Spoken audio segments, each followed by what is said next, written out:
quel livre acheter si tu es en prépa?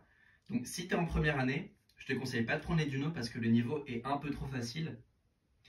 Les thèmes sont pas très représentatifs de ce que tu vas avoir au concours. Les exercices sont pas très diversifiés. Ce que je te conseille, c'est d'aller sur ce site-là, bourrigan.fr. C'était mon prof de sup. Et donc si tu vas sur sa page, tu trouveras tous les TD que j'avais en sup sur la page MPSI. MPSI à Louis-le-Grand. Enfin, il y aura un lien dessus. Aussi, tu as les exercices en PCSI qui sont un peu plus faciles, juste avant de pouvoir aborder cela. Ok, donc en sup, l'important c'est de s'exercer. En spé, ce que je te recommande, c'est d'acheter les gourdons d'abord. J'en ai déjà parlé. L'intérêt des gourdons, c'est qu'il y a tout le cours de prépa qui est dedans, donc ça va te permettre de t'excuser si tu as raté un cours, si tu n'as pas pu noter, si tu as juste la flemme de noter, ce que je conseille parce que c'est important d'être attentif en cours. Donc moi je conseille de ne pas noter, et si tu notes pas, mais que tu as le gourdon, tu sais que tu auras toujours un cours à portée de main, donc c'est parfait. Ensuite, je te conseille d'acheter les Cassini.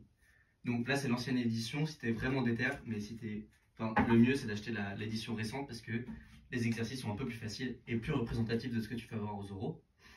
Donc les Cassini, ce qui est super important c'est de prendre le 1 parce que c'est celui qui vraiment va te donner un point de vue qui va élever ton niveau en algèbre.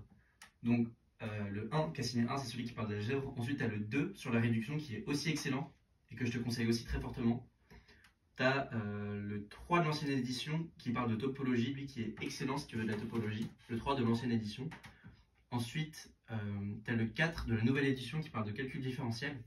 Celui-là, je ne l'ai pas acheté parce qu'il n'était pas sorti quand j'étais en prépa, mais on m'a dit qu'il était très bien, donc n'hésite pas. Et ensuite, tu as le 6 en probabilité qui est très bien aussi. C'est probabilité des nombres ronds. Donc, les derniers sont un peu optionnels. Ce qui est vraiment essentiel, c'est 1 et 2, et peut-être 3 de l'ancienne édition, parce que vraiment, être bon en topologie, c'est vraiment s'exercer sur des exercices difficiles. Et donc pour ça, le 3, il est excellent. Être bon en réduction, c'est que de l'exercice, savoir appliquer les théorèmes que tu connais, les théorèmes de réduction. Il y a beaucoup d'éléments à prendre en compte en réduction. Le polynôme minimal, le polynôme caractéristique, il faut mettre tout ça un peu en jeu.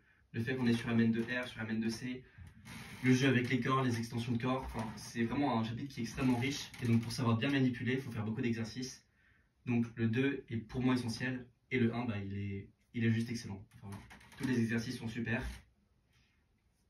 Et les collections sont extrêmement bien détaillées et vont te permettre de level up ton niveau en algèbre.